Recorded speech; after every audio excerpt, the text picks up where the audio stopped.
Hi, everyone. Welcome back to Daily Easy English Talk. I'm Emma. And I'm Jack. Thanks for joining us. Today we're talking about something we all need when learning English.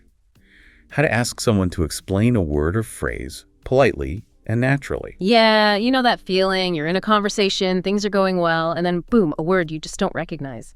It happens to everyone. Absolutely. And just saying, what does that mean?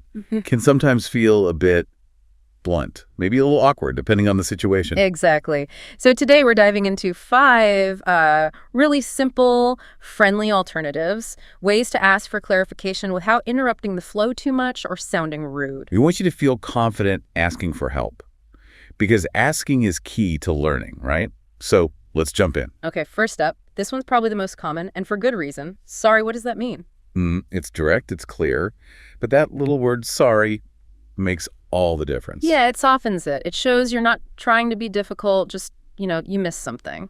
Right, like say someone mentions a deadline. If you're unsure, just a quick, sorry, what does deadline mean? Works perfectly. Simple, polite, gets the job done. And most people expect questions like this, especially if they know you're learning. They're usually happy to explain quickly. Totally, no big deal. Okay, phrase number 2 gives you another option. I'm not sure I understand. Can you explain? Ooh, I like this one. It feels a little, maybe softer Yeah. or more suitable for, say, work or class. Yeah, definitely. It frames it around your understanding, not just the word itself. Exactly. So if your professor is talking about behavioral economics, Wow. and it's a totally new idea. You could say, you mentioned behavioral economics. I'm not sure I understand. Can you explain that a bit more? Right. It's polite, shows you're engaged, but signals you need a bit more information to really grasp it. Less direct, maybe, but very effective. Good for those slightly more formal moments. Okay, number 3. This one's more casual friendly. Could you break that down for me?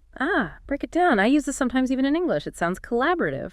Yeah, it does. It implies the idea might be a bit complex or maybe full of jargon, and you'd appreciate a simpler take. So if your friend says something was like counterintuitive, You could jump in with counterintuitive. Could you break that down for me? it's a nice, relaxed way to ask for clarification, especially in, everyday chats. Spot on. It invites a simpler explanation without making anyone feel awkward. All right, moving on to number 4. This is super useful when you know the exact word or phrase that's tripping you up. What do you mean by? Yes, you repeat the specific term. What do you mean by that specific phrase? It's efficient, right? Because they know exactly what you need help with. Shows you were listening closely, too. Definitely. So in a meeting, maybe someone says, we should target the low-hanging fruit first. You could ask, okay, what do you mean by low-hanging fruit? And they can give you a really focused answer. Cuts right to the chase. Very practical. And our 5th phrase for today. This one's great when something is totally new. I haven't heard that before. What does it mean? Oh, I like the honesty of this one. It's okay not to know things. Exactly. It shows genuine curiosity. You're not pretending. You're just open about learning something new. So if someone mentions FOMO and you're drawing a blank, Just say it. FOMO. I haven't heard that before. What does it mean? it's polite, friendly, and opens the door for them to explain, maybe even give some context. Yeah, people often like explaining things they know, especially slang or newer terms. Okay, so those are our 5 key phrases. Quick recap. Sorry, what does that mean? I'm not sure I understand. Can you explain? Could you break that down for me? What do you mean by... And I haven't heard that before. What does it mean? Right. Now, let's hear them in action. We've got a few little scenes lined up. Okay, first one.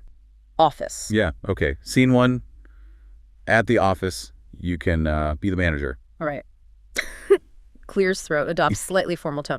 Okay, team, let's make sure we dot all the I's and cross all the T's on this proposal before sending it out. As colleague. Sorry, what does dot all the I's and cross all the T's mean? Normal voice. Oh, right. It just means, be really careful. Check every single detail. Perfect. Okay, next scene. How about a classroom? I'll be the teacher this time. Okay, I'm ready. Student mode activated. As teacher.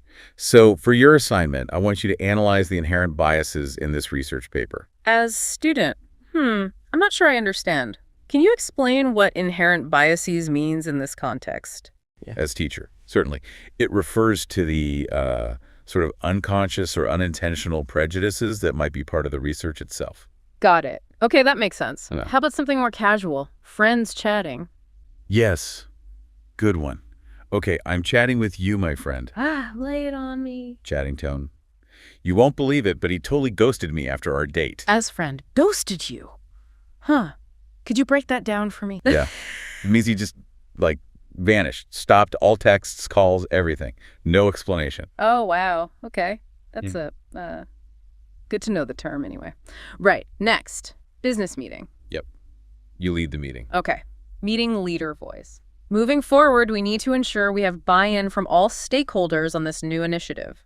As participant. Excuse me, what do you mean by buy-in? Meeting leader voice. Good question. It means getting support, agreement from everyone involved or affected by the plan. Makes sense. Okay, last one. And our last one, hearing a new expression. Let's do it. Man, I saw all the photos from the party last night. I couldn't go, and I had serious FOMO. FOMO. I haven't heard that before. What does it mean? Oh, it stands for fear of missing out. You know that feeling when you see others having fun and you feel like you're missing something important? Oh my gosh, yes. I totally know that feeling. I just didn't know there was a word for it. FOMO. Got it. Thanks. Great work. Seriously, saying them out loud makes a difference. It really does. And now, try to picture yourself using them. Maybe you're watching a show, listening to music, talking to a friend online. Just practice asking in your head, or even quietly out loud. Mm-hmm. The more you do it, the less you'll have to think when a real situation pops up. And hey, we've got a few extra tips to help you sound even more natural. Oh yeah, bonus tips. Okay, first one, tone of voice. Really important. Super important. Keep it friendly, curious. You're asking to learn, not, challenging them. Exactly. And your body language helps too, even on video calls. A little smile, a nod. It just shows engagement. Right. And also, don't be afraid to ask again if you still don't get it. It's okay. Totally okay. It shows you really want to understand. You could say something like, thanks, I think I get it, but could you maybe give an example? Or, sorry, I'm still a little unclear on that second part. Yeah, that's perfectly fine. Oh, and another little trick, you can combine things. Like, acknowledge it's new and ask. How do you mean? Like saying, oh, that's a new word for me. What does it mean? It's just another slightly different, very polite way to phrase it. I like that. That's new to me. Simple. And honest. Yeah. The main thing is asking for help politely is, well, it's expected when you're learning. Most people are really happy to explain. Absolutely true. Yeah. Okay, so let's quickly recap the big takeaway. Right.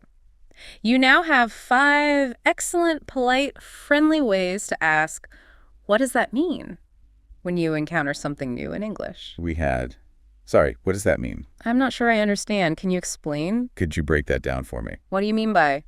Followed by the specific word. And I haven't heard that before. What does it mean? So your homework, if you like, is to practice these. Think about them, maybe try one out this week if you get the chance. Remember, asking questions isn't a weakness. It's actually how you learn faster. It's a sign of a good learner. Couldn't agree more. Keep asking those questions. And speaking of useful communication skills, next time, we're going to tackle another tricky one. How to politely end a conversation, even if it feels a bit awkward.